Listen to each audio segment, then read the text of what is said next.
మరణాత. ప్రభునందు ప్రియ దేవుని బిడ్డలారా, ఈ పునరుద్ధాన మండల కాలమందు ఈ దిన మన ధ్యానాంశం మరణ భయం, పునరుద్ధాన అభయం. మరణ భయాలకు ప్రభువే తన పునరుద్ధాన వర్తమానము ద్వారా, వాగ్దానము ద్వారా ఒక గొప్ప ఆదరణ, ఒక గొప్ప అభయం మనకు అందిస్తూ ఉన్నారు. కాబట్టి ఆ మరణ భయం ఏంటో, ఆ మరణ భయములో ఉన్న మనకు దేవుని వాక్యం ఇచ్చు అభయం ఏంటో మనం ఈవేళ ధ్యానం చేసుకుందాం. హెబ్రీ పత్రిక 2వ అధ్యాయం 14-15 వచనములు చదవండి. కాబట్టి ఆ పిల్లలు రక్త మాంసములు గలవారైనందున ఆ ప్రకారమే మరణము యొక్క బలము గలవానిని, అనగా అపవాదిని మరణము ద్వారా నశింపచేయుటకును జీవితకాలమంతయు, గమనించండి, జీవితకాలమంతయు మరణ భయము చేత దాస్యమునకు లోబడిన వారిని విడిపించుటకు ఆయన కూడా, ప్రభువు కూడా రక్త మాంసములలో పాలివాడాయను. నరుడు అనునిత్యమో జీవిత ఆరంభము నుండి జీవిత అంతం మట్టుకు కలిగి ఉండే భయమే మరణ భయం. ఈ మరణ భయమే మనుషుని దాస్యమునకు లోబడేలాగా చేస్తుంది. మరణ భయమును బట్టి ఏ కార్యమైనా మానవుడు చేస్తాడు. నిన్ను చంపుతాను అంటే ఏదైనా మనుషుడు చేస్తాడు. ఎందుకంటే ప్రతి మానవునికి ఉన్న భయమే మరణ భయం. పసిబిడ్డ, అప్పుడే పుట్టిన బిడ్డ మొదలుకొని తుది శ్వాస విడిచే పండు వృద్ధుని వరకు ప్రతి వారిని వెంటాడి, వేటాడి, వెతుకులాడి, తబ్బిబ్బు చేసి, చెమటలు పుట్టించి భయంకరమైన భీతికి లోను చేయునదే ఈ మరణ భయం. ఈ మరణం భయం జయించుటకే యేసుక్రీస్తు ప్రభు మన వంటి రక్తమాంసములు గలవాడై ఈ లోకములో ప్రభు మానవునిగా అవతరించి ఆయన మరణమును తన మరణము ద్వారా నశింపచేసి మరణ దాస్యమునకు, మరణ భయమును, దాసత్వమునకు లోబడిన వారిని ప్రభు ఏం చేస్తూ ఉన్నారు? మరణ భయము నుండి విడిపిస్తూ ఉన్నారు. అందుకే ప్రభు అన్నారు, నేనే మార్గము, నేనే సత్యము, నేనే జీవము. దేవుని బిడ్డలారా, ఈ మరణ భయం దేవుడే తొలగించి వేస్తారు. తన బిడ్డలైన వారికి నిత్య జీవ అభయం కలదు అన్న వాగ్దానం పాత నిబంధనలో, మరి విశేషముగా క్రొత్త నిబంధనలో మనం చూడగలుగుతూ ఉన్నామండి. యెషయా గ్రంథం 25వ అధ్యాయం 8వ వచనం చదవండి. యెషయా 25:8 మరెన్నడూ ఉండకుండా మరణమును ఆయన మృంగివేయును. ప్రభువైన యెహోవా ప్రతి వాని ముఖము మీద బాష్ప బిందువులను తుడిచివేయును. రైట్, ఇప్పుడే మనం పఠించుకున్నాం. హోషియా గ్రంథం 13వ అధ్యాయం 14వ వచనం. హోషియా 13:14. అయినను పాతాళ వశములో నుండి నేను వారిని విమోచింతును, మృత్యువు నుండి వారిని రక్షింతును. ఓ మరణమా, నీ విజయం ఎక్కడా? ఓ మరణమా, నీ ముల్లెక్కడా? రైట్, నేను వారిని పాతాళములో నుండి విమోచిస్తాను, మృత్యువు నుండి రక్షిస్తాను. ఓ మరణమా, నీ విజయం ఏంటి? ఓ మరణమా, నీ ముళ్ళేంటి? మరణానికి మూలం, మరణపు ముళ్ళు అయిన పాపాన్ని ప్రభువే విరిచివేశాడు. కాబట్టి మరణపు ముళ్ళైన పాపము విరవబడిన కారణాన ఇక మరణానికి ఏమి లేదండి, అధికారము లేదు. మరణానికి గల అధికారమే పాపం. దేవుని బిడ్డలారా, మొదటి కొరింథీ పత్రిక 15:54-55 ఇంకో వాక్యం. 2 తిమోతి 1:10 క్రీస్తు యేసును మన రక్షకుని ప్రత్యక్షత వలన బయలుపరచబడినది నైనా తన కృపను బట్టి మనలను రక్షించి పరిశుద్ధమైన పిలుపులో ఆయన మనలను పిలిచెను. అండర్లైన్ చేసుకోండి. ఆ క్రీస్తు యేసు మరణమును నిరర్ధకము చేసి, మరణమును వ్యర్థపరచి, జీవమును అక్షయతను సువార్త వలన వెలుగులోనికి ప్రభు తెచ్చెను. మరణమును వ్యర్థము చేసిన యోధుడు యేసుక్రీస్తు ప్రభు. మరణమును వ్యర్థపరచి, నిరర్ధకము, మరణము యొక్క అర్థమే తారుమారు చేసి, జీవమును అక్షయతను సువార్త వలన వెలుగులోనికి తెచ్చాను. ఇందాక మనం చూసాం రోమాపత్రిక 6వ అధ్యాయం 23వ వచనం. ఏలయనగా పాపం వలన వచ్చు జీతము మరణం, అయితే దేవుని కృపావరం మన ప్రభువైన క్రీస్తు యేసునందు నిత్య జీవం. పాపం యొక్క ఫలితం మరణం. మరణానికి మూలమే పాపం. ఈ పాపపు ముళ్ళును విరిచి దేవుని కృపావరముగా క్రీస్తు యేసునందు మనకు కలిగే బహుమానమే నిత్య జీవము. దేవుని బిడ్డలారా, మరణం ప్రతి మానవునికి ఒక రణము, అనగా ఒక యుద్ధము. ప్రతి మానవుడు మరణముతో యుద్ధము చేయవాడై ఉంటూ ఉన్నాడు. కాబట్టి గమనించండి, ఈవేళ మనం ఏసీ హాల్లో కూర్చొని ఫ్యానులు వేసుకుని ఉన్నామంటే మన భయం ఏంటి? చెమట పడితే ఒళ్ళు కృషించిపోద్ది, త్వరగా నశించిపోతాం అన్న భయం. కాబట్టి అన్ని విషయాలలో నేనేమైపోతానో, నేను చచ్చిపోతానేమో అన్న భయం. పిల్లలు మొదలుకొని పెద్దల వరకు నిత్యం తినే దగ్గర భయం, తాగే దగ్గర భయం, పండుకునేటప్పుడు భయం, కూర్చుంటే భయం, కుర్చీ ఇరుగుద్దో, ఫ్యాన్ మీద పడుద్దో, ఎవరితోనో మాట్లాడాలంటే భయం. మానవుడు నిత్యం ఈ మరణ భయపు నీడలో సంచరిస్తూ ఉన్న వేళ యేసుక్రీస్తు ప్రభువే తన వాక్యము ద్వారా మనకు మరణపు ముళ్ళు త్రెంచివేసి, మనకు ఆయన మరణము ద్వారా మరణాన్ని నశింపచేసి మనకు ఆయన అనుగ్రహించు బహుమానమే సదా ఆయనతో జీవించు భాగ్యం. కాబట్టి ఈ మరణ రణమును, యుద్ధమును జయించు ఆయుధములు మానవునికి లేక ఈ మరణ రణములో ప్రతి మానవుడు దగ్ధమైపోయిన వారే. మరణము అను భయము మన బ్రతుకు కాలమంతయు మనను వెంటాడుచు ఉన్నప్పుడు, మరణం అందరినీ ఎరగా చేసిన వైనమును మనకు విదితమై ఉంటూ ఉండగా, పిల్లరా, మరణ చెరను లేక మరణపు ఎరను ఎవరు తప్పుకోలేరు. పిల్లరా, మరణము తర్వాత జీవితం మానవునికి అర్థము కాక, మరణం సమీపిస్తూ ఉన్నప్పుడు అందరూ ఔరా అన్నవారే.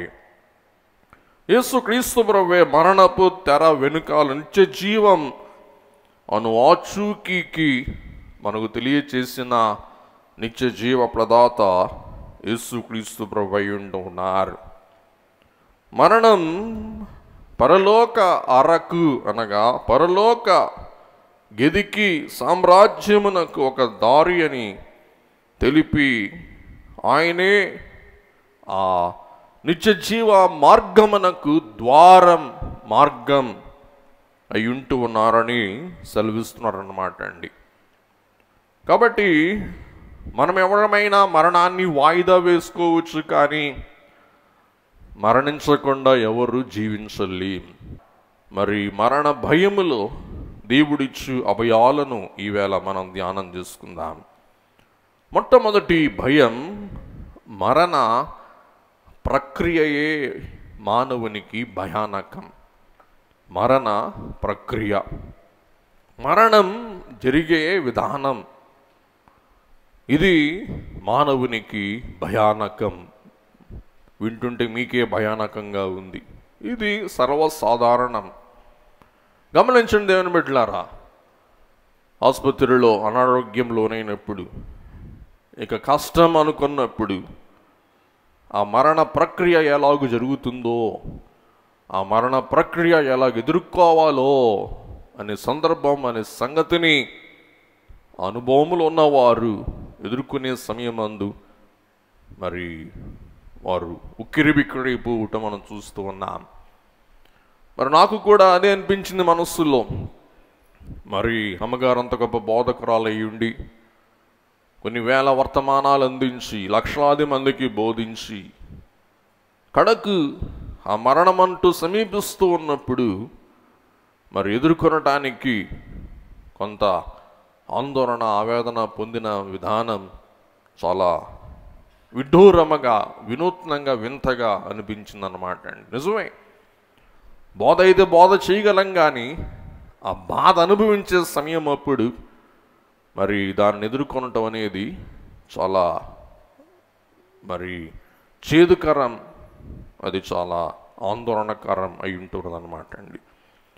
కాబట్టి అట్టి మరణ ప్రక్రియే భయానకమై ఉంటూ ఉన్న వేళ ఆ మరణ ప్రక్రియలో యేసుక్రీస్తు ప్రభువే తన వాక్యము ద్వారా మనకిచ్చు ఆదరణ మనం ధ్యానం చేసుకుని గ్రహించుకుందాం.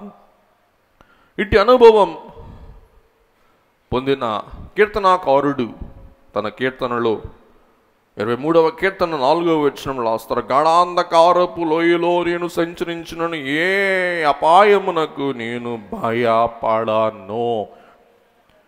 ఎందుకు? నీవు నాకు తోడైయుందువు. దేవా, నీవు నా చేయి పట్టుకుంటావు.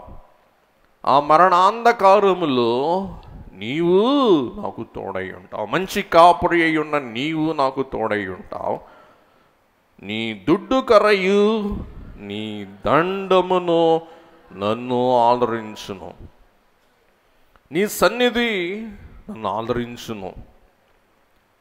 నీ దుడ్డు కర్ర నన్ను ఆదరించును. నీ దండము నన్ను ఆదరించును. ఈవేళ మన ధ్యానాంశం ఈ దండము ఏంటి, ఈ దుడ్డు కర్ర ఏంటి, అసలు గాఢాంధకారపు లోయ ఏంటి?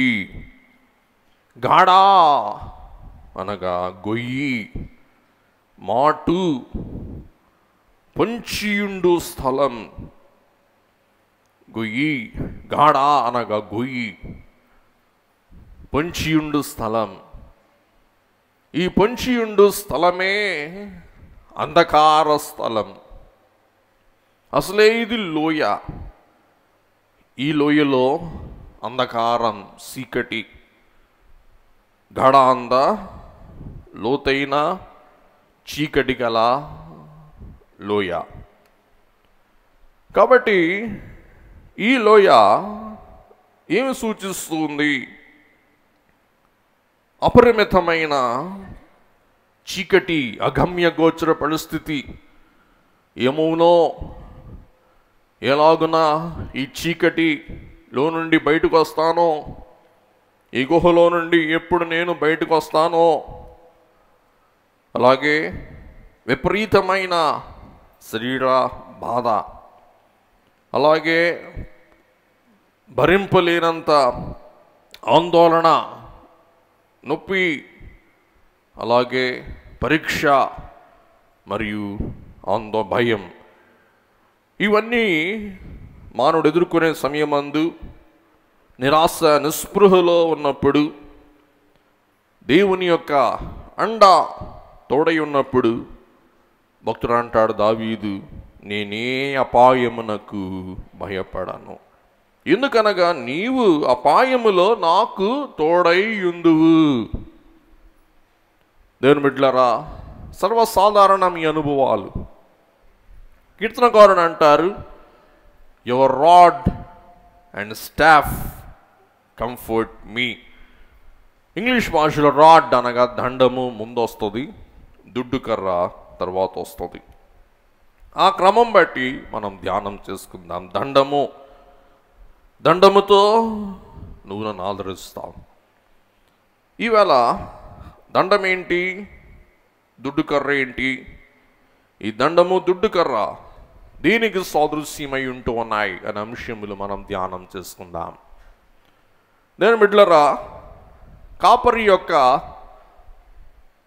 హస్తభూషణం, కాపరి యొక్క ఆయుధం ఈ దండమైన దుడ్డు కర్ర అయినా. ఈ దండానికి దుడ్డు కర్రకి ఉన్న తేడా మనం గ్రహించుకుందాం. దేవుని బిడ్డలారా, గొర్రెల కాపరి తన మందతో బయలుదేరతాడు, మళ్ళా తిరిగి గమ్యానికి ఎప్పుడు వస్తాడో తెలియదు. అటువంటి గొర్రెల కాపరి మనకిలాగా తట్టా బట్ట suit case luggage bag VIP bag తీసుకుని వెళ్ళడం. ఆ కాపరి చేతులు ఉండేది ఒకటే, ఏం చెప్పండి, కర్ర, ఒకే ఒక కర్ర. నాకు ఆశ్చర్యం కలుగుద్ది. అలాగూ కొన్ని దినాలు నడుస్తూ ఉంటారు, వాళ్ళకి ఏం లగేజ్ ఉండదు, బ్యాక్ ప్యాకులు ఉండవు, ఇంకేం ప్యాకులు ఉండవు, వాళ్ళకు ఉండేది ఒకటే ఒకటి, ఏం చెప్పండి, అది దండము. ఈ దండమే వారికి ఆయుధం, వారికి స్వాస్థ్యం, వారికి ఆస్తి. కాబట్టి నూతనంగా తయారైన కాపర అంటండి చాలా మంచి కర్రని ఎంచుకుంటాడంటండి. ఒక బలమైన చెట్టు తీసుకొని ఆ బలమైన చెట్టుకి వంపుగా ఉన్న కొమ్మ దగ్గర లేక వేరు దగ్గర చెక్కి తన చేతికి చిక్కేలాగున, చక్కగా నునుపుగా ఉండేలాగున తన ఆయుధమే ఏమై ఉన్నది, ఆ దుడ్డు కర్ర కాబట్టి దాన్ని పటిష్టంగా ఉండేలాగున చక్కగా దాన్ని పట్టుకుంటాడు, దాన్ని రూపుదిద్దుకుంటాడు. కాబట్టి ఈలాగున దాని ఎత్తు, దాని నునుపు, దాని వంపు ఇవన్నీ చూసుకొని ఎంచుకొని బహుశా చాలా సంవత్సరాలు తన చేతిలో తనకు ఒక ఆయుధముగా ఉండాలన్న తాత్పర్యముతో ఎంతో చక్కగా దాన్ని మలుచుకుంటాడనమాట అండి. అయిపోయిన తర్వాత ఆ కర్రతో ఆ కాపరి ప్రాక్టీస్ చేస్తాడంట. ఏంటి ప్రాక్టీస్ అంటే, ఎంత వేగముగా నేను కర్ర విసరగలను, ఎంత ఖచ్చితంగా గురి చేరేలాగా కర్ర విసరగలనని చెప్పి ఈ కాపరులందరూ కలిసి పోటీలు పెట్టుకుంటారంట. ఏ విషయంలో? కర్ర విసిరే విషయంలో. ఎవరు ఎంత వేగంగా ఎంత దూరం విసురుతారు, ఎంత గురి పెట్టి విసురుతారు అన్న పోటీలు వేసుకొని ఈ యవన కాపరులందరూ కూడా ఆ కర్ర సాము చేస్తారంటండి. కర్రతో వారు సాధన చేస్తారు. తర్వాత చాలా వేగంగా గురికి తగిలేలాగా కాంపిటీషన్లు పెట్టుకుంటారు, వాళ్ళు పోటీలు పెట్టుకొని ఆ సాధనలో వారు దట్టలవుతారంటండి. కాబట్టి ఈ కర్రే తన కుడి చెయ్యి యొక్క పొడుగైన ఎక్స్టెన్షన్ అన్నమాట అండి. తన చెయ్యి యొక్క మరొక విభాగమే ఈ కర్ర. తన చెయ్యి కొంతవరకే చాచగలడు కాబట్టి ఈ చెయ్యి యొక్క మరింత చాపు అయినదే ఆ ఎక్స్టెన్షన్. తన కుడి చేతి యొక్క వెడల్పు లేక పొడవు మరింత పొడవు చేసేదే ఆ కర్ర అయి ఉంటున్నది. ఈ కర్ర కాపరి యొక్క బలానికి, కాపరి యొక్క ధైర్యానికి, కాపరి యొక్క అధికారానికి, కాపరి యొక్క సామర్థ్యానికి ఈ కర్రే ఒక నిదర్శనమై ఉంటూ ఉన్నది. కాబట్టి ఈ కర్రతోనే ఎన్ని మందలైనా కానీ ఈ కాపరి కాపాడగలవలసి ఉంటున్నదన్నమాట అండి. కాబట్టి ఈ కర్రతోనే తుట్టిల్లే దారి తప్పే గొర్రెల్ని ఏం చేస్తూ ఉంటాడంటే దారిలో పెట్టి నడిపిస్తూ ఉంటాడు. కాబట్టి ఆ కర్ర ఈ కాపరి యొక్క అజమాయిషి, మందపై ఉన్న అజమాయిషి, మందను కేడముగా కాపాడే వైనం, అలాగే మందపై తనకున్న అధికారం చలాయించడానికి కాపరి కాదు, ఈ కర్రే మూలం అన్నమాట అండి. తర్వాత మనం చూస్తే గొర్రెలు కూడా కాపరిని కాదు చూసేది, కాపరి చేతిలో కర్ర ఉందా లేదా అని చూస్తాయి. ఎప్పుడైతే కాపరి చేతిలో కర్ర ఉంటుందో ఆ గొర్రెలకి ఒక ధైర్యం, నా కాపరి చెయ్యి ఖాళీగా లేదు, నా కాపరి చేతిలో ఏముంది, దండమైన దుడ్డు కర్రైనా ఉంటూ ఉన్నది.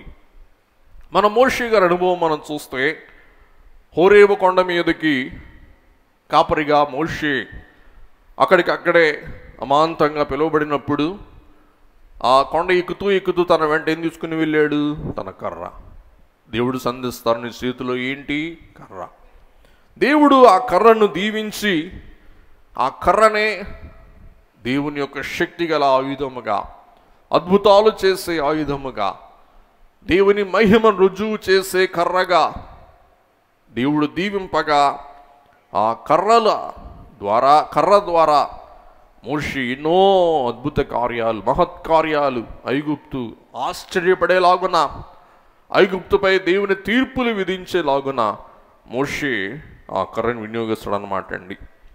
కాబట్టి మోషే చేతిలో కర్ర ఇశ్రాయేలులైన వారందరికీ కూడా ఒక బలం, ఒక శక్తి, ఒక పరాక్రమం ప్రదర్శించే ఆయుధం, సాధనం. కాబట్టి మోషే చేతిలో అద్భుతాలు చేసే ఆ కర్ర చూసినప్పుడు ఇశ్రాయేలు సర్వ సమాజం అంతయు కూడా దేవుని శక్తి, దేవుని ప్రభావం, దేవుని పరాక్రమం మోషేకు తోడై ఉన్నదన్న సంగతి గ్రహించి మోషే మంద అయి ఉన్న ఇశ్రాయేలు వారు లేక హెబ్రీలందరూ కూడా ధైర్యమునకు, ఆదరణకు వారు నొచ్చుకున్న ఆదరణ కలిగిన వారు ఉంటూ ఉన్నారు.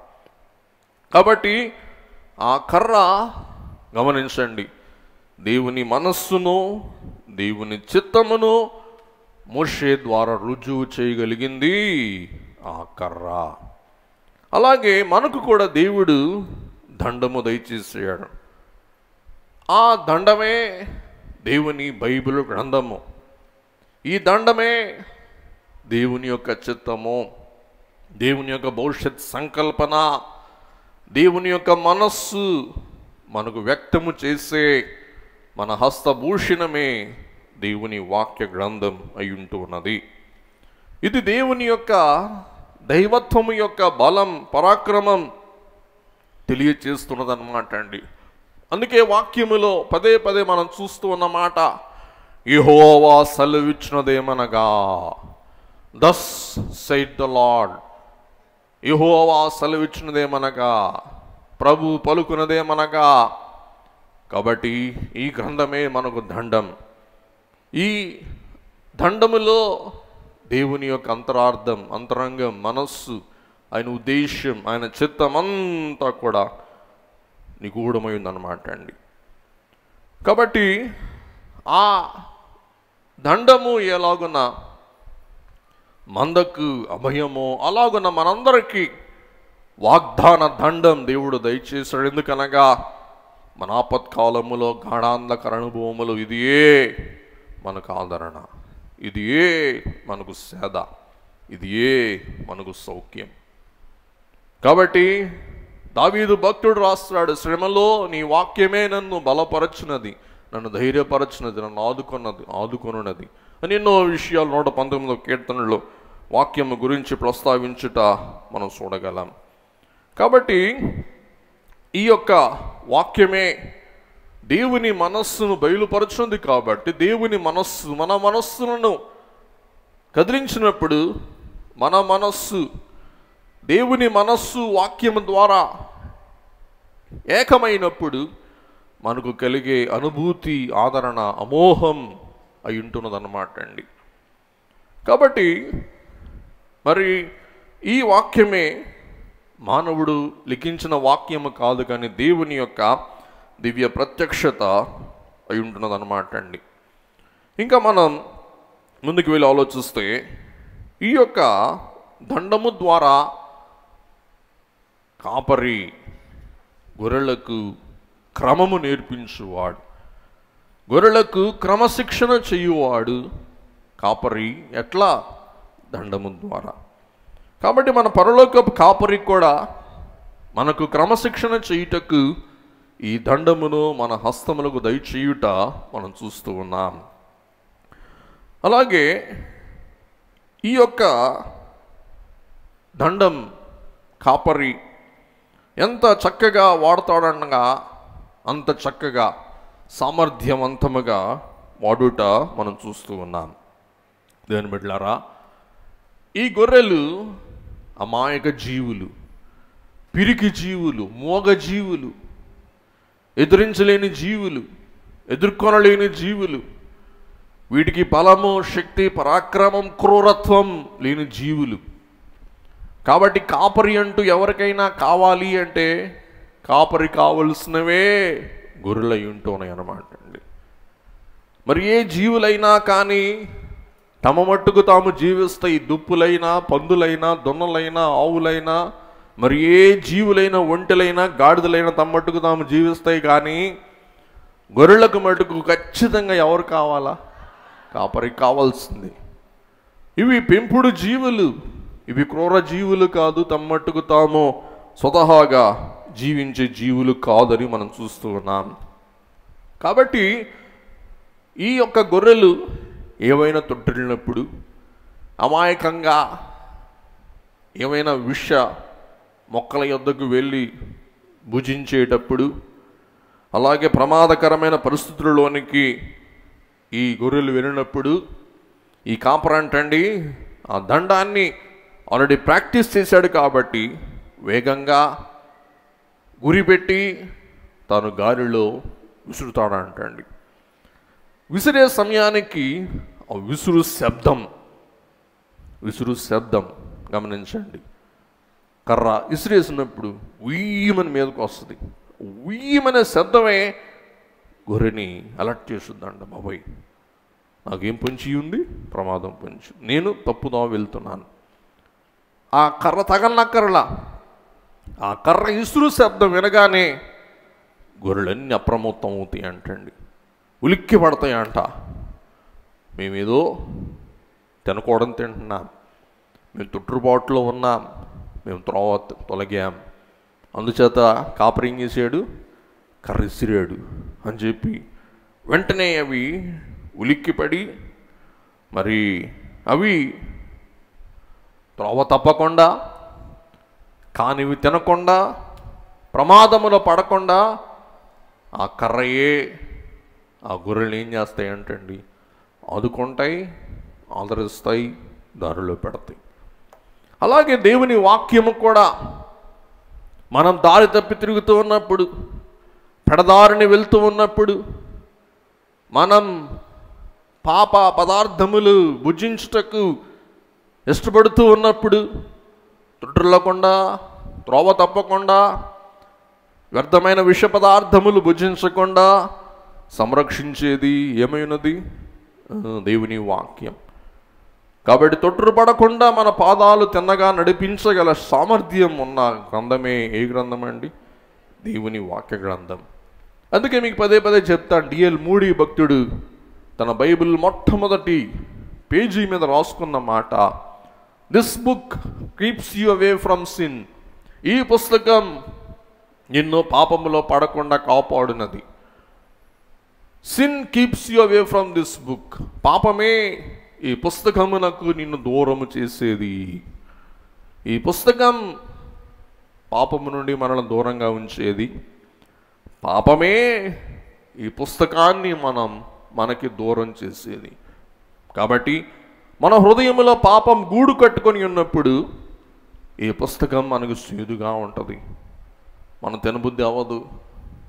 ఈ పుస్తకం మనం చదవబుద్ధి అవ్వదు. చదివినా కానీ మనకు అర్థం కాదు. చదివినా కానీ ఏం చెప్తుందో మనకు బోధపడదు. అందుచేత మొదట ప్రార్థన ద్వారా ఆ పాపపు మాలిన్యం కడిగి వేసుకున్న నాడు దేవుని వాక్యం మనకు బోధించే అంశములు మనం గ్రహింపగలుగు వారమై ఉంటూ ఉన్నాం. కాబట్టి దేవుని వాక్యం హెచ్చరించేది, గద్దించేది, నీతి మార్గంలో మనల్ని నడిపించటకు మనకు బుద్ధి చెప్పేది, మనము త్రోవ తప్పి తిరగకుండా మనలను మరి తినని మార్గములో పెట్టి మనలను మరి సరిచేయునదై ఉంటున్నదని మనం చూస్తూ ఉన్నాం. 2వ తిమోతి పత్రిక 3వ అధ్యాయం 16వ వచనం. 2వ తిమోతి 3:16 చదువుకుందాం. దైవజనుడు సన్నద్ధుడై అంటే కాపరి సిద్ధహస్తుడై ప్రతి సత్కార్యమునకు పూర్ణముగా సిద్ధపడి ఉండునట్లు దైవావేశము వలన కలిగిన, గమనించండి, దైవ ఆవేశం, దేవుని యొక్క ఊపిరి వలన కలిగిన ప్రతి లేఖనము ప్రతి వాక్యం ఉపదేశించుటకును, ఖండించుటకును, తప్పుదిద్దుటకును, నీతియందు శిక్ష చేయుటకును ప్రయోజనకరమై ఉన్నది. దేవుని వాక్యమును దండం ఈలాగున మనకు ప్రయోజకం అయ్యుంటూ ఉన్నది అని పౌలు గారు తిమోతియను తన ఆధ్యాత్మిక స్తుతునికి తెలియచేస్తూ ఉన్నారు.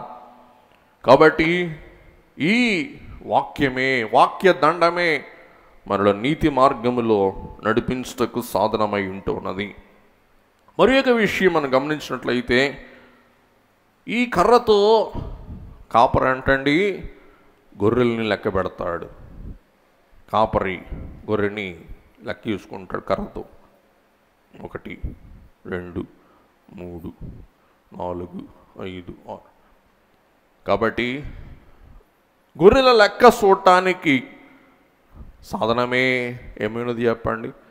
దండం అన్నమాట. దుడ్డు కర్ర కసిపోయిన తర్వాత చూద్దాం, దండం. కాబట్టి ఎవరైతే వాక్యం ద్వారా చదవబడతారో, మనం బైబిల్ చదవటం కాదు, బైబిలే మనల్ని చదవాలి. గమనించండి, మనం అద్దములో మన ముఖం చూసుకుంటాం. ఎందుకు చూసుకుంటాం? ఓహో ఎంత అందంగా ఉన్నా అని మన ముఖం కనపడే అద్దాన్ని ముద్దు పెట్టుకోవడానికి కాదు. ఎంత బాగున్నావే బొమ్మలో ఉన్న బామ్మ అని ముద్దు పెట్టుకోవడానికి కాదు. ఎందుకు? ఆ అద్దమే ఏం చేస్తుంది? మనల్ని చదువుద్ది. అద్దం మనల్ని చదివినప్పుడు, అద్దము ద్వారా చదవబడినప్పుడు, అద్దం మనల్ని చదివిన వేళ మనం ఏమవ్వాలా? సర్దుకోవాలా, సర్దుబాటు చేసుకోవాలా. లేకపోతే బయటికి వెళ్ళేటప్పుడు మనం 10 మంది ద్వారా దిద్దపడతాం. అలాగే బైబిల్ కూడా అద్దం. నువ్వు బైబిల్ చదవటం కాదు, కానీ బాబు ఎవరైనా కిటికీ మూసేయండి బాబు, ఏసీ బయటికి వెళ్ళిపోతుంది. వినండి, ఎవరైనా బైబిల్ చదవటం కాదు, కానీ ఏం చేయాలా? బైబిలే మనలను చదవాలా. బైబిల్ మనల్ని చదవటానికి మనం అవకాశం కల్పిస్తే, బైబిల్ ద్వారా మనము చదవబడితే మనం ఎప్పుడూ కూడా ఏమవం? దారి తప్పం, తొట్టళ్ళం. మనం ఏ త్రోవ తప్పి కూడా మనం తిరగం అని మీకు మనం చేస్తూ ఉన్నాను. దేవుని బిడ్డలారా, అంత మాత్రమే కాక యెహెజ్కేలు గ్రంథం 20వ అధ్యాయం 37వ వచనంలో ఇలా రాయబడి ఉందన్నమాట అండి. చేతికర్ర క్రింద మిమ్మును దాటించి నిబంధనకు లోపరచెదను. చేతికర్ర క్రింద మిమ్మును దాటించి నిబంధనకు నేను మిమ్మును లోబరిచెదను. కాబట్టి ఈ గ్రంథం ఎవరెవరినైతే చదువుతుందో, వారందరూ ఎవరై ఉన్నారు? ఈ కాపరి యొక్క మంద అయి ఉన్నారు. చూసారా, ఈ గ్రంథం అనగా ఈ కర్ర చదివే వారి వరుసలో కర్ర గొర్రెల్ని చదువుద్ది. అలాగే ఈ దండము కూడా మనల్ని మనం ఏం చేయాలా? చదవబడాలా. ఈ దండమే మనల్ని చదివితే మనము కూడా ఎవరమై ఉన్నాం? దేవుని గొర్రెలం. ఈ దండము ద్వారా మనం చదవబడకపోతే మనం ఎవరం కాము? దేవుని మందలోని గొర్రెలమో కామో అని మనం గుర్తింపవలసిన వారమై ఉంటున్నాం. మరి యొక్క ప్రాముఖ్యమైన విషయం గమనించండి. అదేమనగా గొర్రె మాంసానికే కాదు ప్రసిద్ధి. మనకు తెలియని అమోఘమైన విషయం ఏమనగా గొర్రె బొచ్చు చాలా విలువైనది. ఏం చెప్పండి? గొర్రె మాంసమే కాదు, గొర్రె బొచ్చు విలువైనది. మరి మీ దగ్గర మంచి మంచి లెదర్ బ్యాగులు ఉన్నాయి. ఈ లెదర్ బ్యాగులన్నీ లెదర్ బ్యాగులే. ఎంత చక్కగా ఉన్నాయి మీ బ్యాగులు. ఈ లెదర్ బ్యాగులన్నీ ఎట్లా తయారవుతాయి? గొర్రె చర్మము ద్వారా. కాబట్టి కాపరి మాంసము ద్వారా తాను పొందే ఆదాయం కంటే మిన్నైన ఆదాయం దేని ద్వారా పొందుతాడు? గొర్రె బొచ్చు ద్వారా. కాబట్టి ఈ గొర్రె బొచ్చు కాపరికి చాలా ప్రాముఖ్యం. ఇక ఆ గొర్రెలు దేవాలయ గొర్రెలు అనుకోండి, ఎక్కడ మచ్చబడ్డా, ఎక్కడ ముళ్ళతొప్ప గుచ్చుకున్నా, ఎక్కడ ఇదిగిపోయి ఏ బండకు రాసుకున్నా, ఏ చర్మం గీతమడినా కానీ దేవాలయంలో అర్పించడానికి అవి పనికిరావు. అందుచేత దేవాలయ గొర్రెలు ఇంకా జాగ్రత్తగా కాపాడాలి. క్రిస్మస్ కాలము ధ్యానం చేసుకున్నాం కాబట్టి ఏ గొర్రె అయినా వెళ్ళి ఏ ముళ్ళ తుప్పకో దానికి దురద పుడతా ఉంటుంది, దాన్ని జల్లబుడతా ఉంటుంది. అది పోయి ఏం చేస్తుంది? ఏ గొర్రె మరి దురద తీసుకోవటానికి మరి ఏ పొద దగ్గరకు పోయి ఏ ముళ్ళ తుప్ప దగ్గరకు పోయి గీక్కుంటూ ఉంటుంది. వెంటనే చర్మానికి ఏమవుతుంది? గీతలు పడతాయి, చర్మం దెబ్బతింటుంది. చర్మం దెబ్బతింటే అమ్ముకోవడానికి పనికిరాదు, చర్మం విలువ తగ్గిపోతుంది. అందుచేత ఈ గొర్రె చర్మాన్ని పరీక్షించేదే ఈ దండం అంటండి. ఒక మంచి భక్తుడు, కెల్లర్ అనే భక్తుడు, ఆయన బోధకుడు, కాపరికి కూడా తన అనుభవం బట్టి చక్కని పుస్తకం రాస్తాడు, A Shepherd's View of Psalm 23 అని. అందులో చక్కగా ఇవన్నీ వివరిస్తూ ఉంటే నాకు చాలా ఆహ్లాదం అనిపించింది. ఆ పుస్తకం చదువుతున్నాను. టైం లేదులేండి, ఉన్న టైంలోనే చదివి మీకు చెప్పడం జరిగింది, చెప్తున్నాను అన్నమాట. గమనించండి, చక్కగా చెప్తాడు ఆ పుస్తకంలో. ఇంకా ప్రతి వాక్యం కాపరి యొక్క దృష్టిలో నుండి ఆయన చదివి ఆ పుస్తకం రాస్తాడు అన్నమాట. పుస్తకంలో ఉన్న మాటలు ఇవన్నీ గమనించండి.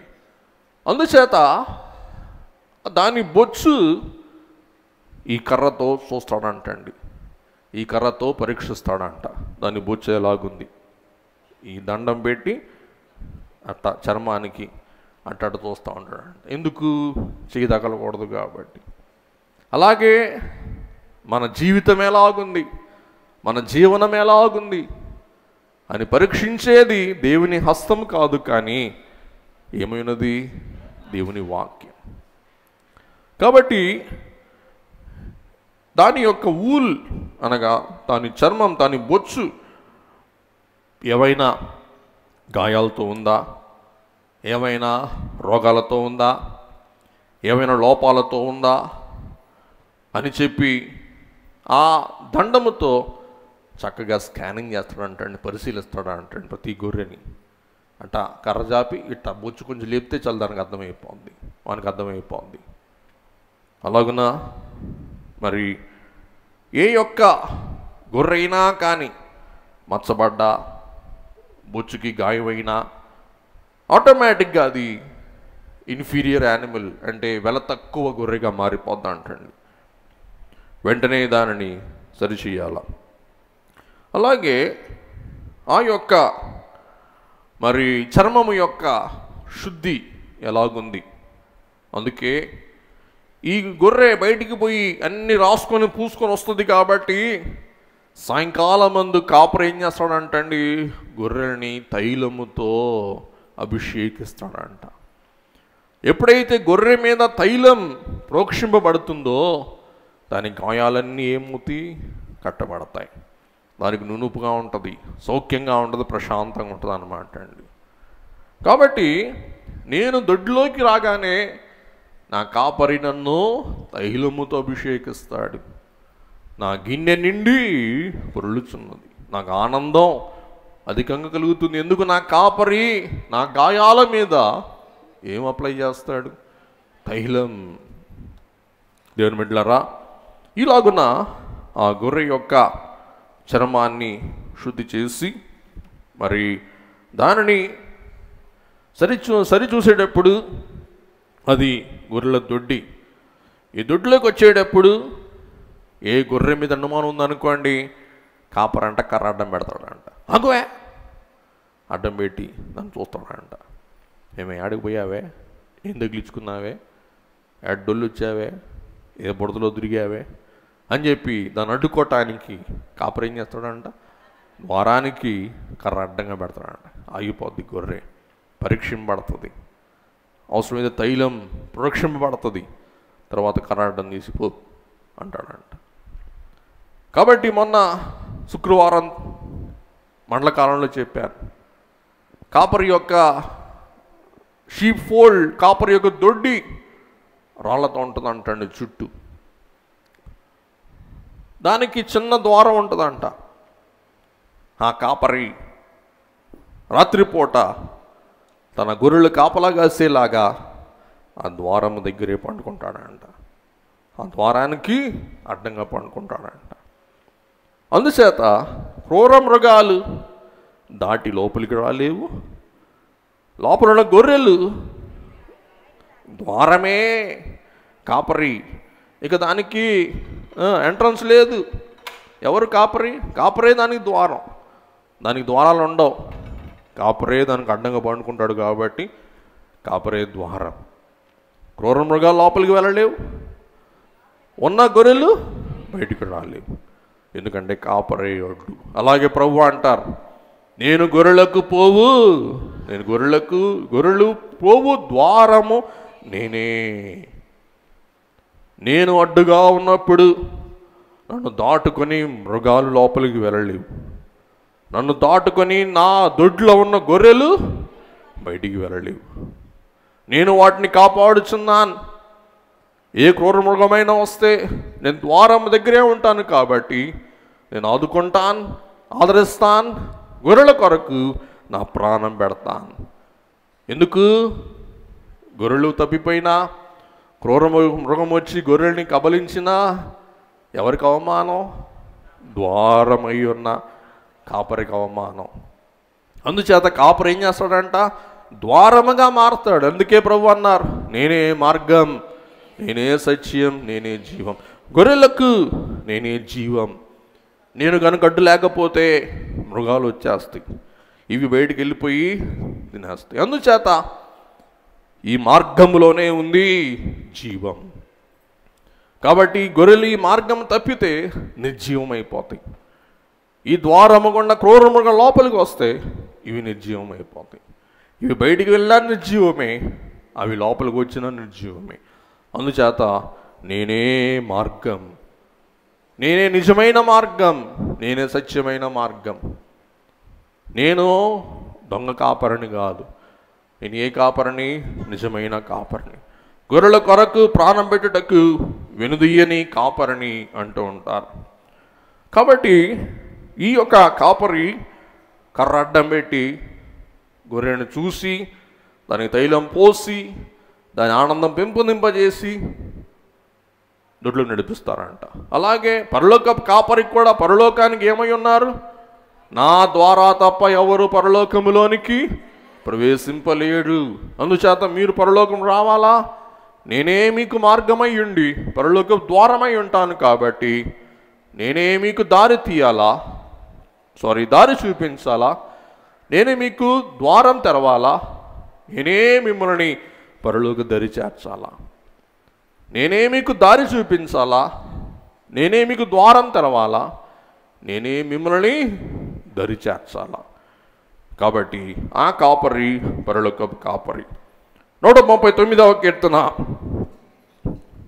23, 24 వచనాలు చదువుకుందాం. చదవండి. దేవా నన్ను పరిశోధించి నా హృదయమును తెలుసుకొనుము. కీర్తనకారుడు అంటాడు, ఓ కాపరి నన్ను పరిశోధించు, నా హృదయము తెలుసుకో. చదువమ్మా. నన్ను పరీక్షించి నా ఆలోచనలు తెలుసుకొనుము. ఓ కాపరి నీకు ఆయాసకరమైన మార్గము నా యందు ఉన్నదేమో నువ్వు చూడు. నిత్య మార్గమున నన్ను నడిపించుము. కాబట్టి ఈ బొచ్చు స్వార్థం, స్వంత ఇష్టం, స్వంత చిత్తం, స్వంత గర్వం, స్వంత అతిశయం, స్వార్థం నాకు సూచన. బొచ్చు ఊల్, సెల్ఫ్ లైఫ్, సొంత ఇష్టం, సొంత ఉద్దేశం, సొంత అభిష్టం, స్వార్థం, స్వార్థపరమైన గర్వం నాకు మూలం అన్నమాట అండి. ఇవి పైకి కనపడవు. ఇవన్నీ ఎక్కడ ఉంటాయి చెప్పండి? బొచ్చు లోపల ఉంటాయి.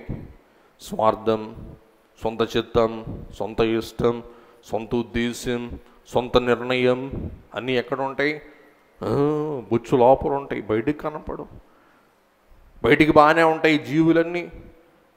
ఈ బొచ్చే ఇవన్నిటిని ఏం చేస్తుంది? కప్పి వేస్తుంది.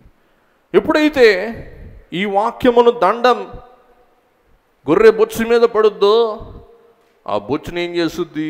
విభజించి లోపల ఉన్న బొచ్చులో దాగి ఉన్న ఇవన్నీ బహిర్గతం చేస్తుంది అన్నమాట అండి. బొచ్చు లోపల ఉన్న సొంత ఇచ్చ, సొంత ఉద్దేశం, సొంత నిర్ణయం, సొంత ఆశ, సొంత అభిలాష అంతా నేను నేను నేను నేను నేను. కాబట్టి ఇలాగున ఇవన్నీ మనం పెట్టుకొని మనం బయట ధైర్యంగా నిబ్బరంగా అలాగే మరి ఏమి తొనకుండా బెసకుండా ఉన్నట్లు మనం ప్రయత్నిస్తూ ఉంటాం. కాబట్టి దేవా నా హృదయమును పరిశీలించుము, నన్ను పరీక్షించుము, నన్ను పరిశోధించుము, నా మార్గము కనుగొనము. దేవా నిత్య మార్గం నడిపించు, నన్ను పరిశోధించుము. మన వాక్యానికి అవకాశం ఇవ్వాలా, పరిశోధించడానికి, పరీక్షించడానికి, మన మార్గం చూడటానికి వాక్యానికి ఏం చేయాలి? మనం అవకాశం ఇవ్వాలి. మరి ఇంచుమించుగా మిగిలో మనలో చాలామంది స్కానింగ్ మిషన్కి వెళ్ళిన వాళ్ళే. ఇవాళ డాక్టర్కి ఎంత సరదానో. మనం చిన్నప్పుడు రంగులు రాట్ల మీద తిరగటం మనకి ఎంత సరదానో, ఇవాళ డాక్టర్ మనల్ని స్కానింగ్ మిషన్లో పెట్టి మనల్ని చూడటం డాక్టర్కి ఎంత సరదానో. చూడండి ఒకసారి డాక్టర్ గారికి వెళ్ళండి, డాక్టర్ గారు తలనొప్పి అనండి, అమ్మా స్కాన్ సెంటర్ ఉంది స్కానింగ్ చేయించుకుంటారా. డాక్టర్ గారు నిద్ర పట్టట్లేదండి, అమ్మా స్కానింగ్ చేయించుకుంటారా. ఏయ్ మా చుట్టం వస్తుంది జాగ్రత్త, బాగా చూడు బాగా చూడు బాగా చూడు. చూసారా? ఆ స్కానింగ్ మిషన్లో పెట్టుకున్నప్పుడు ఏం చేయాలా? అది స్కానింగ్ చేసే వరకు నోరు మూసుకోవాలా. అలా అంటారు, కదలవాకండి మెదలవాకండి, గప్ చిప్ సంబారు. ఏం చేస్తుంది అది? స్కానింగ్ చేస్తుంది, గప్ చిప్ సంబారు. ఏమయ్యా అయిపోతుంది ఉండండి, వెయిట్ వెయిట్ వెయిట్. అలాగే బైబిల్ కూడా మనల్ని ఏం చేయాలి? రోజు ఒప్పుకుంటున్నావా?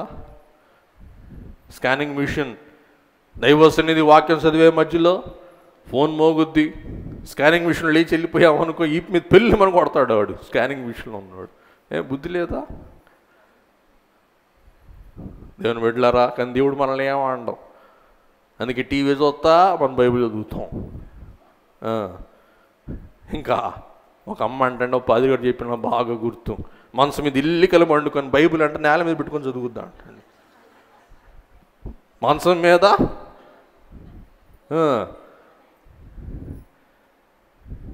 నాకేం భాష రావట్లేదు. బైబిల్ ఏమో నేల మీద పెట్టుకొని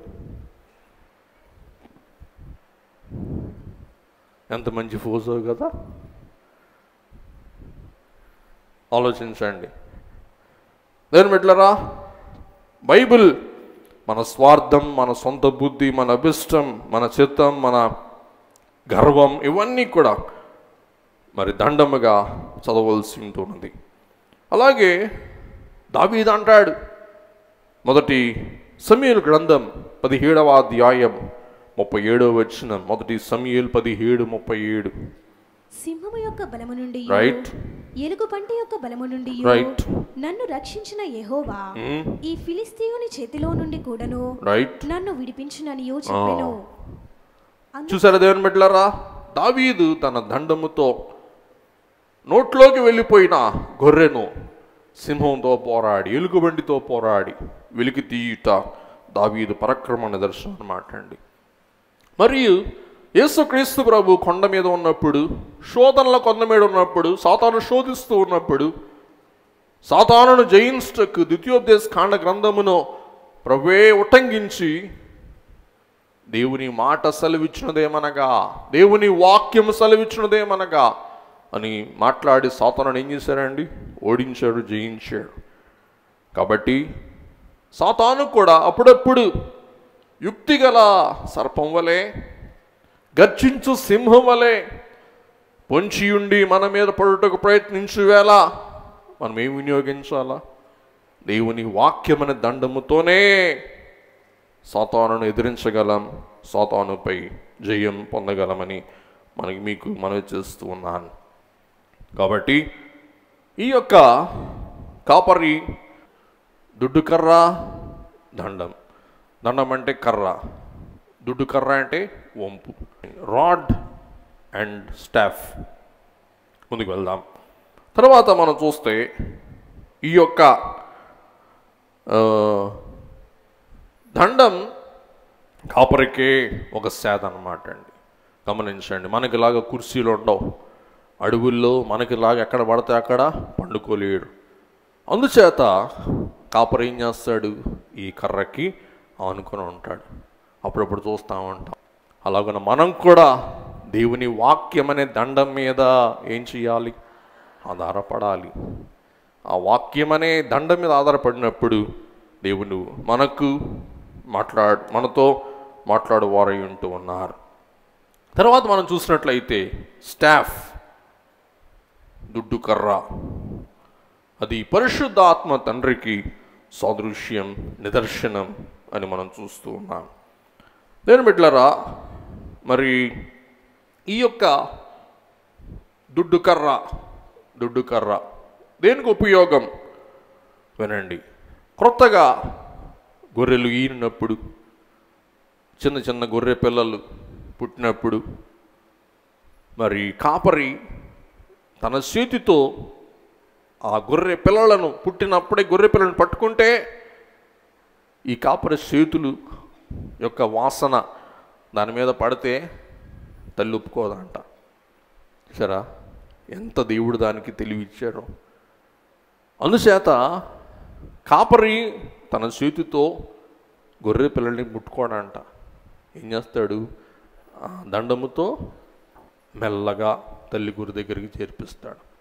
ఒకేసారి 4-5 గొర్రెలు ఏనొచ్చు, దాని పిల్లలు ఎడంగా ఉండొచ్చు. అప్పుడు కాపరి పట్టుకుంటే కాపరి చెయ్యి వాసన వచ్చేస్తుంది, గొర్రెలు దగ్గరికి రానివ్వదంట. ఇది నా బిడ్డ కాదు, స్మెల్ తెలిసిపోద్ది దానికి. అందుచేత కాపరి ఏం చేయాలా? ఈ దుడ్డు కర్రతో మెల్లగా తల్లి దగ్గరికి చేర్చాల. అలాగే పరిశుద్ధాత్మ తండ్రి మరి మనలందరినీ కూడా దేవుని వద్దకు చేర్చువాడు, దేవుని సన్నిధికి ఆకర్షించువాడు. పరిశుద్ధాత్మ తండ్రి ద్వారా మనం దేవుని సాన్నిధ్యమునకు ఆకర్షింపబడు వారము అయి ఉంటూ ఉన్నాం.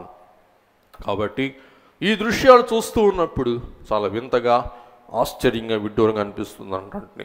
అందుకే ప్రకటన గ్రంథం 22:17 మనం చూస్తాం. ఆత్మయు పెండ్లి కుమార్తెయు రమ్ము అని చెబుతూ ఉన్నారు. కాబట్టి దేవుని యొక్క సాన్నిధ్యమునకు మరణను తోడుకుని వచ్చేదే ఈ యొక్క పరిశుద్ధాత్మ నడిపింపు, పరిశుద్ధాత్మ తండ్రి యొక్క ఆవరింపు, ఉద్ధరింపు అని మనం చూస్తూ ఉన్నాం.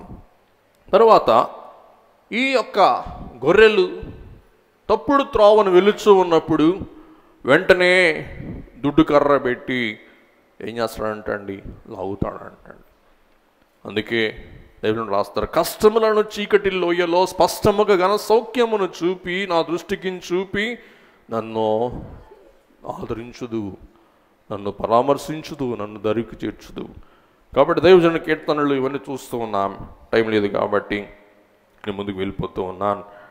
అలాగే కాపరి అంటండి తనకిష్టమైన గొర్రె మీద ఈ కర్ర పెట్టుంచుతాడంట. అంటూ ఈ కర్ర ఏం చేస్తాడంట, ఆ గొర్రెల మీద తాకిస్తూ ఉంటాడు. కాబట్టి ఆ గొర్రె కాపరి యొక్క కర్ర స్పర్శ దాన్ని తగిలినప్పుడు దానికి ఆదరణ. ఏంటి ఆదరణ? కాపరి చెయ్యి నా మీద ఉంది. ఇందాక మీకు చెప్పాను, కర్రే కాపరి యొక్క హస్తం. కాబట్టి నన్ను కాపరి కర్రతో నెడతాడు అనుకోదా అంటండి గొర్రె. ఏమనుకుంటుందంటే గొర్రె, కాపరి తన కర్రతో నన్ను సంధిస్తున్నాడు, నన్ను ఆదరిస్తున్నాడు, నన్ను తాకుతున్నాడు. అందుచేత కాపరి కర్ర నన్ను తాకుతుంది కాబట్టి నాకేమీ లేదు, భయం లేదు. చూడండి, కాపరులు మందలు మేపుతూ ఉంటారు. కాపరి ఏం చేస్తూ ఉంటాడు, కొట్టడు, అట్టా అని ఆనిస్తూ ఉంటాడు కర్రని. ఒక్కొక్కసారి ఆగిపోతాయి. ఎందుకు? కాపరి కర్ర ఆనాలా అంతే. అడిగి సేద అన్నమాట అండి, ఆదరణ అన్నమాట అండి. చూసారా, వాటికి కూడా ఏం కావాలా? కాపరి యొక్క స్పర్శ కావాలా. అలాగున మన జీవితంలో కూడా పరిశుద్ధ ఆత్మ తండ్రి యొక్క ఉనికి, ఒక స్పర్శ, ఆయన ఆవరింపు, ఆయన ప్రోత్సాహం మనకు అనిపిస్తుంది అన్నమాట అండి. అప్పుడప్పుడు మనల్ని బాధలో ఉన్నప్పుడు ఆయన ఏం చేస్తుంటారు, ఓదారుస్తుంటారు, ఆదరిస్తూ ఉంటారు, శాదీరుస్తూ ఉంటారు. ఆయన ఉనికి, ఆయన ఆదరింపు, ఆయన నడిపింపు అనుభవిస్తూ ఉంటాం. అందుకే గారు అంటారు, నా జీవమంతయు చేరి వసింపచేయము. కాబట్టి నా చేతిలో చెయ్యి వేసి కాపురం నడిపిస్తున్నాడు అని ఈ గొర్రెలు భావించుకుంటాయి అంటండి. యోహాను సువార్త 16:13. అయితే ఆయన అనగా సత్యస్వరూపి అయిన ఆత్మ వచ్చినప్పుడు మేము సర్వసత్యములో నడిపించు. ఆయన తనంత తాను ఏమీ బోధింపక వేటిని వినునో వాటిని బోధించి సంపింపబో సంగతులను మీకు తెలియచేయను. దేవుడు ప్రభు అంటారు, పరిశుద్ధాత్మ ద్వారా I am in touch with you.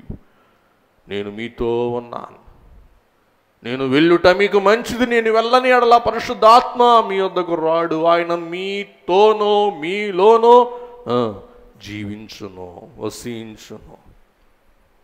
కాబట్టి దుడ్డు కర్ర అనగా పరిశుద్ధాత్మ యొక్క నడిపింపు, ఆదరణ, సహాయం అని మనం చూస్తూ ఉన్నాం. అలాగే ఈ యొక్క గొర్రెలు అంటండి మేత మేసుకుంటూ వెళ్ళిపోతూ, మేత ఉన్నది అని మేత కొరకు వెతుకులాడుతూ వెళ్ళిపోతూ ముళ్ళలోకి, తుప్పల్లోకి జొచ్చుకొని పోతాయి అంటండి. వాటి ఆ తుప్పల్లో నుండి, పొదల్లో నుండి లాగాలంటే కాపరి వెళ్ళలేడు. వెంటనే ఏం చేస్తాడు, ఈ దొడ్డు కర్రను చాచి వాటిని బయటికి లాగుతాడు. అవి మోగ జీవులు, వాటికి తెలియదు నా బొచ్చును అవి నొక్కి వేస్తున్నాయి, నన్ను బాధపడుతున్నాయి, నన్ను గాయపరుస్తున్నాయి తెలియదు. వాటి మోసంతా దేని మీద ఉంటుంది? మేత మీద. నాకు మేత దొరికింది చాలు. కానీ ఆ మేత ఏం చేస్తూ ఉంటుంది, వాటికి గాయపరుస్తూ ఉంటుంది. అలాగున మన జీవితంలో కూడా తప్పుడు త్రోవ తప్పి తుట్టిల్లుతూ ఉన్నప్పుడు పరిశుద్ధాత్మ తండ్రి ద్వారా దేవుడే మనల్ని ఏం చేస్తారు, పాప స్థలము నుండి నీ సువార్త కడకు నడిపించుమో పవనాత్ముడా అంటారు దైవజనుడు. అలాగే పాపములో మరలా పడకుండా చేసి పరిశుద్ధ సన్నిధిలో నిలుపుమా పవనాత్మ అంటారు. కాబట్టి మనం పాప స్థలములో, గత్ర స్థలంలో ఉన్నప్పుడు పరిశుద్ధ ఆత్మ తండ్రి మనల్ని ఏం చేస్తారు చెప్పండి?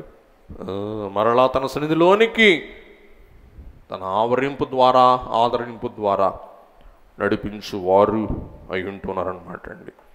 మరి ముగించేసుకుందాం. కాబట్టి మనం అప్పుడప్పుడు కఠినంగా నా ఇష్టమే నెరవేరాలా, నా చిత్తమే జరగాల. గమనించండి, పిల్లలు అప్పుడప్పుడు మొండి తిరుగుతూ ఉంటారు, మొండికేస్తూ ఉంటారు. నాకు ఆ ఇల్లే కావాలా, నాకు ఈ సీరే కావాలా, నాకు ఈ కూరే కావాలా, నాకు ఇదే మోజు. అది ఇష్టమా కష్టమా తర్వాత సంగతి, కావలసింది ఇవ్వాల. అటువంటి మొండితనములో, మూర్ఖత్వములో, మురాబితనంలో మనం ఉన్నప్పుడు పరిశుద్ధాత్మ తండ్రికి మరలా మనం సమర్పించుకుంటే మనకి ఏది ప్రయోజనకరమో, ఏది ఆశీర్వాదకరమో, మనకి ఏది ఉపయోగకరమో అట్టి మార్గంలో నడిపించటకు సహాయం చేయవారైనారని మనం చూస్తూ మనం ముగించేసుకుందాం. గమనించేయండి, క్లుప్తంగా కోడీకరించి ముగించేస్తాను. దండం నెంబర్ 1, కీర్తన 79:13 ఏమనగా మందను లెక్క పెట్టుటకు మూలమై ఉంటున్నది. దండం 139, 23, 24 త్రోవలో నడిపించుటకు మూలమై ఉంటున్నది. అలాగే దారి తప్పి తిరుగుచూ ఉన్న గొర్రెల్ని దారిలో పెట్టడానికి దండం మూలం.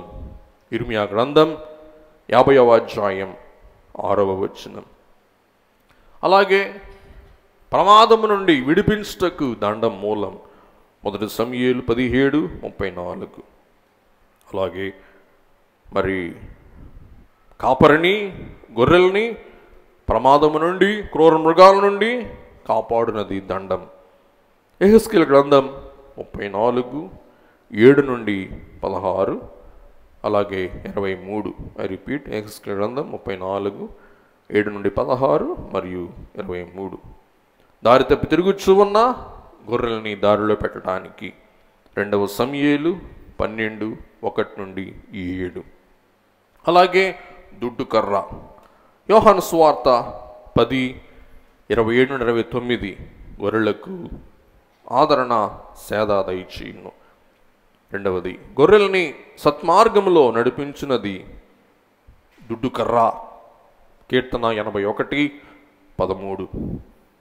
అలాగే ముళ్ళ తుప్పల్లో నుండి, అలాగే గుహల్లో నుండి, గొయ్యల్లో నుండి విడిపించు సాధనమే దుడ్డు కర్ర.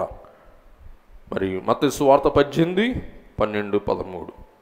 అలాగే ద్వారము తీసి ద్వారం నడిపించు సాధనమే దుడ్డు కర్ర.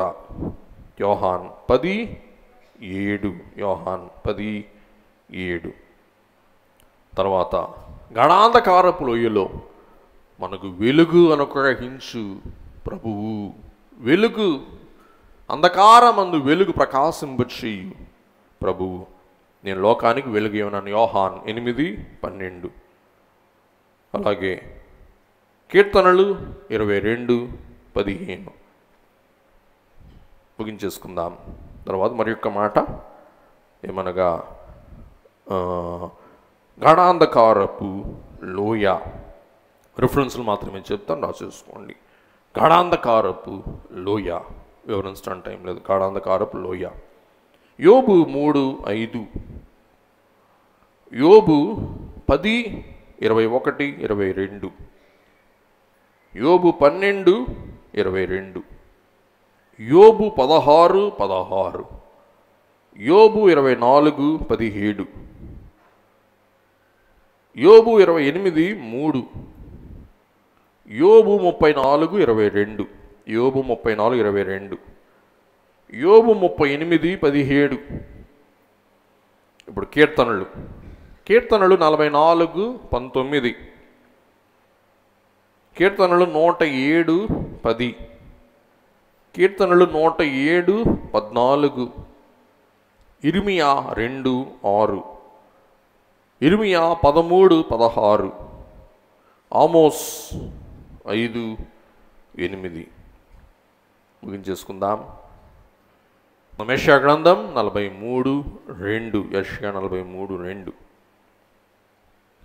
చదువుకుందాం, అందరం చదువుకుందాం, ముగించేసుకుందాం. నీవు జలములలో పడి దాటినప్పుడు నీవు జలములలో పడి దాటినప్పుడు నేను నీకు తోడయ్యుందును. నేను నీకు తోడయ్యుందును. నదులలో పడి వెళ్ళినప్పుడు నదులలో పడి వెళ్ళినప్పుడు అవి నీ మీద పొర్లిపారవు. అవి నీ మీద పొర్లి పారవు. నీవు అగ్ని మధ్యను నీవు నడుచునప్పుడు అగ్ని మధ్య నడుచున్నప్పుడు కాలిపోవు. కాలిపోవు. జ్వాలలు నిన్ను కాల్చవు. జ్వాలలు నిన్ను కాల్చవు. అట్టి ధన్యత దీవెన ప్రభువు తన దండమైన వాక్యము ద్వారా, తన దుడ్డుకరైన పరిశుద్ధాత్మ ద్వారా మనందరికీ ప్రసాదించును గాక. దయగల ప్రభువా, కృపగల తండ్రి, మరణ భయమునకు దాస్యంలో పడిన మమ్మ విమోచించుటకు మీరు మా వంటి మానవునిగా అవతరించి మరణం అనుభవించి మరణము ద్వారా మరణ నశింపచేసి మరణములైన పాపం విరిచివేసి మాకు పావన గుణములను పరిశుద్ధ ఆత్మ వరమును ప్రసాదించినందులో మీకు స్తోత్రం చెల్లిస్తూ, దేవాయుధనం దండము దుడ్డు కర్రతో గడాంధకారపు లోయలు మమ్మ ఆదుకొని ఆదరించి దేవుడు నువ్వు నావు కాబట్టి ఈ పునరుద్ధాన వర్తమానము ద్వారా మాకు ధైర్యమును విశ్వాస నిరీక్షణను దయచేసి వర్ధిల్ల చేయమని యేసు నామమున వేడుకొని ప్రార్థిస్తున్నాం మా పరమ తండ్రి. ఆమేన్.